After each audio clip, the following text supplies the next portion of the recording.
தொகுதியில் ஒரே ஒரு ஒன்றியமாக இருந்ததை 4 பாகமாக பிரித்து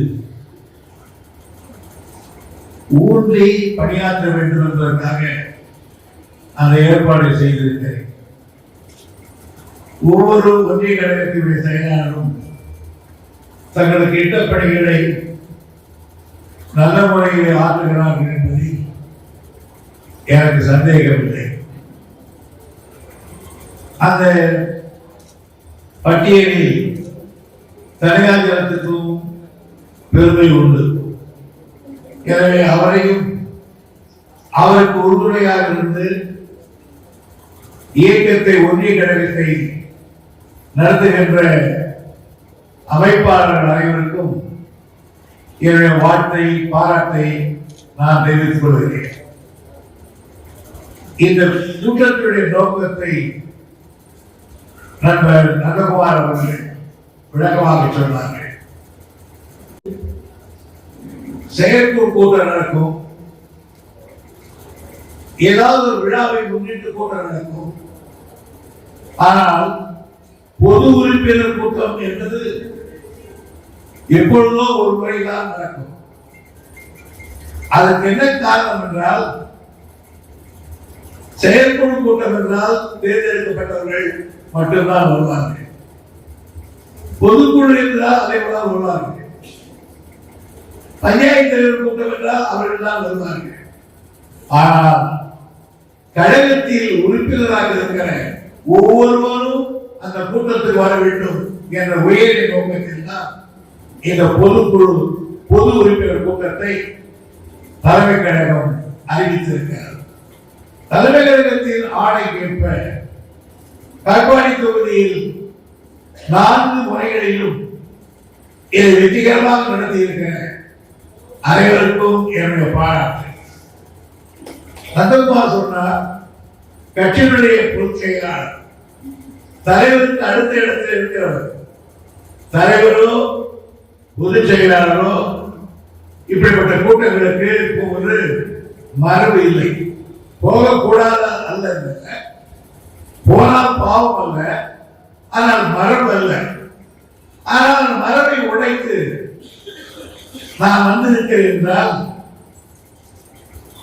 நம்முடைய டெல்லியிலே சொல்வார்கள், டெல்லிக்கு ராஜா வந்தேன், டெல்லிக்கு பிட்டாய். நான் பொதுச் செயலாளர், மாண்புமிகு அமைச்சர் என்பது ஊருக்கு உலகத்தில் இருந்தாலும் என்னை உருவாக்கியவர்களுக்கு பழைய துரைமுருகன் தான் என்பதை நானும் மறக்கக்கூடாது, நீங்களும் மறக்கக்கூடாது என்பதற்காகத்தான் நான் ஒரு இடத்திலே வந்திருக்கிறேன். பெரிய ராஜாவாக இருந்தால் கூட பெத்தவளை அம்மா என்று தான் நினைப்பார். அதே போல் இந்த தொகுதியில் என்னை சாதாரணமாக தேர்ந்தெடுக்கப்படவில்லை. நம்முடைய ராஜ்நாத் சிங் அவர்கள் சமீபத்திலே வந்ததற்கு தெரியும். அவர் கொஞ்ச நேரம் என்னோடு பேசுகிற வாய்ப்பு கிடைத்தது. அப்பொழுது என்னை கேட்டார், அவர், நீங்கள் எவ்வளவு நாள் அமைச்சருங்க? நான் சட்டமன்றத்தில் அமைச்சராகவும் எதிர்கட்சியிலும் மொத்தமாக சேர்த்து 53 வருஷம் உட்கார்ந்து இருக்கேன். மறைச்சு போயிட்டார். Then how many times you have been elected? எத்தனை முறை நீ தேர்ந்தெடுக்கப்பட்டிருக்கிறார்? I am not exactly, but more than 10 times in the same constituency. ஒரே தொகுதிக்கு கையை ஆட்டி சொன்னார், nobody in India, இந்தியாவில் யாருக்கும் இந்த பெருமை கிடையாது என்று சொன்னார். ஆனால் இந்தியாவிலேயே யாருக்கும் இல்லாத பெருமை உங்களுக்கு உண்டு, உங்களால் தேர்ந்தெடுக்கப்பட்டிருக்க எனக்கு. அதனால்தான் இங்கே நண்பர்கள் சொன்னார்கள், இந்த இயக்கத்தில் நான் ஒன்றும் விட்டாபிராஸ் அல்ல. என் பாட்டனும் போன்றனும் ஒரு பஞ்சாயத்து போர்டு மெம்பரா கூட அல்ல. மிக மிக ஒரு ஏழை விவசாய குடும்பத்தில் எனக்கு கட்சியின் பால் அண்ணாவிடம் ஏற்பட்ட பாசம்தான். நான் 9வது படிக்கிற பொழுது எங்களூரில் கிழக்கிழக்கு துறைக்கு சத்தியவாணி அம்மையாரை கொண்டு வந்து கூட்டம் நடத்தி நான் 54 இருந்து திமுக காடு வைத்திருக்கிறோம். ஆகிய நீண்ட நெடிய வரலாறு. இந்த இயக்கத்தில் என்னை தெரியாத யாரும் கிடையாது. நான் பழக்காத தலைவர்கள் கிடையாது. பெரியாரோடு பரவரை பழகி இருக்கிறேன். அண்ணாவோடு கொஞ்சம் நஞ்சம் அல்ல, அவரோடு மிக மிக மிக அதிகமாக பழகிருக்கிறேன். அவரோடு பழகியதை மட்டும் நான் சொன்னால் எல்லோரு கண்களில் தண்ணீர் வரும். அப்படிப்பட்ட காலங்கள். அதற்கு பிறகு தலைவரோடு அவருடைய இடுப்பிலேயே 53 ஆண்டு காலம் நான் உட்கார்ந்திருக்கிறேன். ஆகிய வளர்ந்து பிறந்த அப்புறம் வளர்ச்சி திடீரென்று அல்ல. நண்பர்கள் சொன்னதை போல் நான் படிப்பை கூட விட்டுவிட்டு கூட்டங்களுக்கு போய் நான் பேசியவன். நான் பேசாத ஊர் இல்லை, போகாத ஊர் இல்லை, போகாத ஜெயிலும் இல்லை. கோயம்புத்தூர் ஜெயில் போயிருக்கிறேன், மெட்ராஸ்ல எத்தனையோ போயிருக்கேன், நம்ம ஊர்ல ஜெயில பிதாவில் போயிருக்கேன்.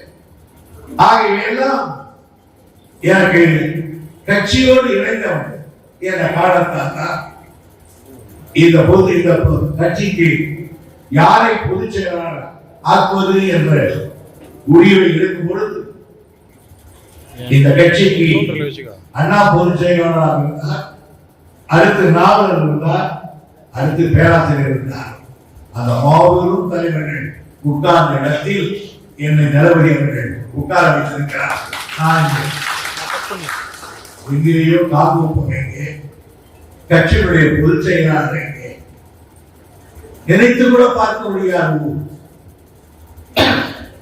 நான் ஆரம்பத்தில் படிக்கிற பொழுது எங்க ஊருக்கு ரோடு கிடையாது, பள்ளிக்கூடம் கிடையாது. அந்த ஊரில் புறப்பட்டானா இன்றைக்கு 2 கோடிக்கு மேல் இருக்கிற உறுப்பினர்கள் கொண்டிருக்கிற கட்சிக்கு பொதுச் செயலாளர். எனவே அது அத்தனையும் பெருமையும் அதனால் மட்டுமல்ல, என்னை கண்டினியூவாக நீங்கள் தேர்ந்தெடுத்திருக்கிறீர்களே அது எதிரிகளையே மறைக்க செய்திருக்கிறார். ஆக சட்டமன்றத்தில் மூத்த உறுப்பினர் அவர் பேசட்டும் என்றுதான் எதிர்கட்சிகள் சொல்லுவார்கள். இந்த பெருமையெல்லாம் எனக்கல்ல, என்னை உருவாக்கி உங்களுக்கு தான் சேரும். என்னை உருவாக்கிய இந்த தொகுதியை நான் எப்படி கண்டு கருத்துவராக பார்த்திருக்கிறேன். நினைச்சு பாருங்கள், பல பேருக்கு தெரியாது. 71 நான் வந்த பொழுது இதுக்கு பேர் குடியாத்தம். திருவள்ளூர் இருக்கிற பையன் தாசில்தார் சர்டிபிகேட் வரணும்னா குடியாத்தம் போகணும். நான் வந்த பிறகு தாலுகா ஆபீஸை காட்பாடியில குடியாத்தம் ரோட்லயே கொண்டு வச்சிருக்கேன். நம்முடைய தொகுதி 730 குடியாத்தம் ரயில்வே ஸ்டேஷன்ல இருக்கு. கிட்டத்தட்ட 46 உயர்நிலை பள்ளிகளையும் ஏராளமான ஆரம்ப பள்ளிகளையும் கொண்டு காட்டியிருக்கிறேன். இதே கற்பனை சொன்னதை போல தலைவர் கலைஞரை கூட்டி வந்து ஒரே நாள் பொன்னையில் பிரிட்டிஷ் அடிகளான் விழா, சக்கராவின் அடிகளான் விழா, நான் கொடுத்த வாக்குறுதி அப்போதெல்லாம் பாராட்டு தண்ணீரை கொடுத்திருந்தால் அதுக்கு 3க்கும் ஒரே நாளில் அடிகள் நாட்டினால் கொடுத்த பாராட்டு தண்ணீர் கொடுத்த பிறகுதான் கொஞ்சம் பேர் கவுன்சில குடியேறினார்கள். இன்றைக்கு காவேரி தண்ணீரை அதையும் கொண்டு வந்து கொடுத்திருக்கிறேன். அதே மாதிரி இந்த முன்னேதான் நீங்க போலீஸ் தான் வெள்ளூர் தான் போய் காத்துட்டு இருக்கிறோம், இன்ஸ்பெக்டர் பார்த்தார். ஆனால் இன்னைக்கு டிஎஸ்பியே ஒன்னைக்கு போறால் நீங்கள் அந்த இரும்பு பாலத்துக்கு பக்கத்தில் இருக்கிறது, அது நான் கொண்டு வந்தது. இதே பக்கத்தில் விருந்தப்பட்டு வேலூர், அதுவும் நான் கொண்டு வந்தது. பள்ளிவட்டா ஐதர் பாலம் நான் கட்டியது, பசுமாத்தூர் பாலம் நான் கட்டியது, குடியாத்தம் ரயில்வே ஸ்டேஷனின் மேலே பாலம் நான் கட்டியது. ஆக சொல்ல போனால் பொன்னையில 2 வாரம், மேல்பாடியில் 1 வாரம், அதற்கு பிறகு பெருமூர் 1 வாரம், அதுக்கு இந்த புட்டுநாட்டில் இருந்தா அங்க 2 வாரம், வழிவிட்டா பாலம் இவ்வளவு சேர்ந்தா 10 பாலங்களை ஒரே தொகுதியை கட்டியவன் நான் மட்டும்தான். அது மட்டும் இல்ல, சக்கராணி ஆட்சி இந்த பகுதியில எல்லா கவர்மெண்ட் ஆபீஸ் வந்தாச்சு. எல்லா கொண்டு இப்படி பலரை நாம் படிக்க விரும்பல, நிறைய வச்சிருக்கோம். ஆனால் இவையெல்லாம் செய்திருக்கிறேன். அதை பெருமையா சொல்லக்கூடாது.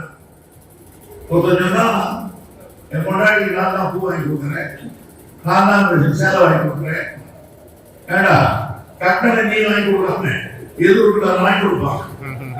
அந்த மாதிரி இவ்வளவு செய்ய கட்டணை நீ தான் வாங்கி கொடுக்கணும், நாங்க பக்கத்துல கேட்க முடியும். ஆகையால் நான் கட்டணை வேணாம் தான் நான் தான் செய்யணும். இன்னைக்கு இதே மாதிரி எந்த திட்டங்கள் எல்லாம் ஹாஸ்பிட்டல் கொண்டு வந்துட்டேன். இது ஒன்று போற முறை சொன்னேன், ஹாஸ்பிட்டல் வரும், காலேஜ் வரும், எல்லாம் கொண்டு வந்துட்டேன். இந்த ஆட்சி 3 மாசத்திலே 50 கோடி வெட்டி கட்டினேன். இதெல்லாம் சாதாரண அல்ல, செக் டேம் கட்டிட்டு இருக்கோம். இவ்வளவுக்கு பிறகு நிரந்தரமாக இந்த பிள்ளைகள் போய் ஏதாவது வேலைக்கு ஊருக்கு ஒருத்தர் 2 பேரும் போறாங்க என்பதற்காக ஒரு சிப்காட்டை கொண்டு வருகிற வேலைகளை எப்படியும் இந்த ஆண்டு அந்த சிப்காட் வரும். நான் நினைத்து பார்க்கிறேன். நான் மட்டும் இந்த தொகுதியில் இல்லை. 2 முறை நான் ராணிப்பேட்டில் இருக்கிற காலமான போது இங்க 2 பேர் வேற கட்சி வந்தார். அதுக்கப்புறம் அதிமுக 2 பேர் வந்தாங்க.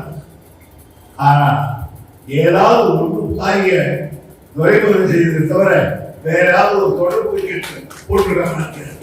இந்த கட்டம் இங்க தாராப்பட வேண்டும். நான் வரும்போது பஞ்சாயத்து, அது மேலே பஞ்சாயத்து இருக்கிறேன், இன்னைக்கு கார்பரேஷன் ஆகிடுச்சு. இந்த ரோடுகள்லாம் பாருங்க, சித்தூர் பஸ் திருவண்ணாமலை ரோடு எப்படி இருக்கும், இன்னைக்கு ஹைரோடு. இப்ப அதே மாதிரி இந்த ரயில்வே மேம்பாலம் இன்னொரு பாலத்தில் டெண்டர் விட்டாங்க. அடுத்த பாலம் பண்றதுன்னா இங்க ரோடு அகலமாகி கடைசியில அந்த ஆந்திரா எல்லை வழியில ரோடு காமிச்சிடும். இந்த ரோடு சுத்தி ஒரு ரோடு வருது. ஆக இவ்வளவு பார்க்கும் பொழுது இது ஒரு தொகுதியில் வேலையா என்று பிரிப்பிக்க வேண்டியதாக. ஆனால் அது செய்வதற்கு காரணம் எனக்கு அந்த பவர்ல நீங்க உட்கார வைத்தீர்கள். இப்போது செய்யாவிட்டால் நாம் எப்போ செய்ய போறோம்? அதுதான் நான் சொல்கிறேன். ஒரு காரியம் செய்து விட்டால் மக்களுக்கு அது நிறைவு. காமராஜர் காலத்திலிருந்து கேட்டாங்க, போதுதான் கட்டல 100 கோடியில நான் கட்டினேன். 2 பக்கம் நந்தகுமார் வயல் வருது. நந்தகுமார் இடிகாரன் நிறுவே தண்ணி மழை தள்ளி கொண்டாந்து எல்லா ஏரியும் நிரப்பினார். விவசாயிகளுக்கு மகிழ்ச்சி நடந்தது. இந்த பக்கம் ஒரு கால்வா. நான் இந்த முறை கேள்வி நம்ம தொகுதியில் இருக்கும்போது எனக்கு தான் அதிகமான ஓட்டு வரும். அது ரிசர்வ் ஆனத்திலிருந்து தோற்றுக்கிட்டே இருக்கணும். ஆனா இந்த முறை நான் போய் கல்லூரி ஓட்டு கேட்கும் போது அவங்க தான் சொல்றது, அப்பா அந்த போதெல்லாம் கட்டுறதுனால இந்த காவாயில் தண்ணி வந்து என் கிணத்துலதான் தண்ணி ஏறி போச்சு. இப்பதான் தான் விளைச்சல பார்க்கறோம். அது ஒரு நாள் நான் ஓட்டு சொன்னாங்க. ஆனா இருக்கிறது என்றைக்கும் நாம் செய்த நன்றி இருக்கிறது. எனவே அந்த நன்றியை தான் நான் எதிர்பார்க்கிறேன். சில நேரங்களில் கலைஞர் அழகா சொல்றாரு,